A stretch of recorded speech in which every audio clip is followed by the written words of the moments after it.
তুমি ছিলে না, ছিল না আশা।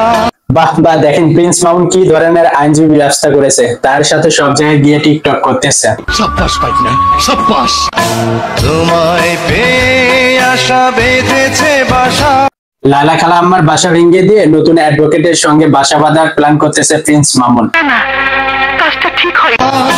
ফোটালে আমার মুখে সুখের ভাষা। কি ভাষায় কমই এখন না ভাই, মিলছে ভালো। তোর চোখে কি খালা আম্মার বয়সী ছাড়া অন্য কাউরে চোখে পড়ে না? ঠিক লায়লার বয়সের মতো, খাপের খাপ।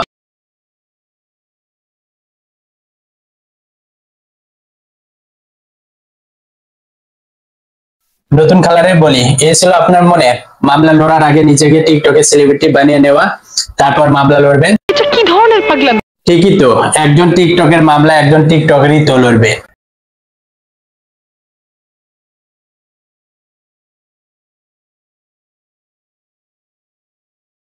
এত কিছু দেখার পরও যারা বিষয়টি বুঝতে পারেননি তাদেরকে আমি এখন বুঝাইয়া কমো। বলো বাবাজি।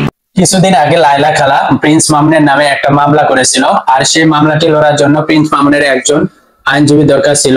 আর আপনারা দেখতে পাচ্ছেন এই সে আইনজীবী যাকে প্রিন্স মামুন নিযুক্ত করেছে তার মামলা লড়ার জন্য, আর এই আইনজীবী প্রিন্সের মামলা লড়তেছে। প্রিন্স মামুনের আইনজীবী হিসেবে আমি আছি নিযুক্ত, আমি অ্যাডভোকেট কামরুন নাহার লিজা।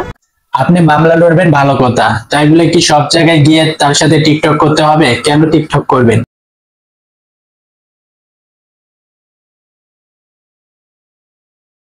আর মামুনের কি সৌভাগ্য দেখছেন, এবার অ্যাডভোকেট খালা আম্মাকে পেয়েছেন। নাম সেরা ফেলেছেন ভাই আপনি। আর অন্যদিকে লায়লা খালা আম্মা দেখেন কি করে। তুমি কোন শহরের মাইয়া গো, লাগে উড়া ধুরা। তুমি কোন শহরের মাইয়া গো। সাব্বাস খালাম্বা সাব্বাস, আপনিও দেখে দিয়েছেন যে টাকা থাকলে পলার অভাব হয় না। আল্লাহ ভাই, আমি কান ধরছি, প্রয়োজন নাকে খত দিব, ঠিক আছে? আমি আর ওর সাথে নাই। শয়তানের বাচ্চাগুলো কয়েকদিন পর পর ভাইরাল হওয়ার জন্য নাটক শুরু করে। এখন দেখতেছেন মামলা করেছে, কয়েকদিন পরে দেখবেন আবার মা গিয়ে তার ছেলেকে নিয়ে এসেছে। এরা বলে বিয়ে শাদী করে নাই, তাহলে এদেরকে মা পোলা বলবো না তো কি বলবো? না, আমরা স্বামী স্ত্রী না, আমি অবিবাহিত, আমি এখনো বিয়ে করি নাই। আর লায়লার যেহেতু খালার বয়সী বয়স, তাই তাদেরকে মা পোলা বলাই চলে। খালা তো মায়েরই মতন। বলেন কি?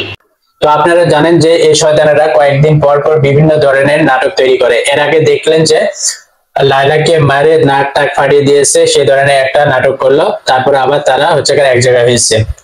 এখন আবার লায়লা প্রিন্স মামুনের নামে মামলা করেছে কিছুদিনের জন্য, আবার ভাইরাল হওয়ার জন্য, আবার দেখবেন কিছুদিন পরে তারা আবার এক জায়গায় হয়েছে। এটা হচ্ছে তাদের নাটক, ভাইরাল হওয়ার নাটক।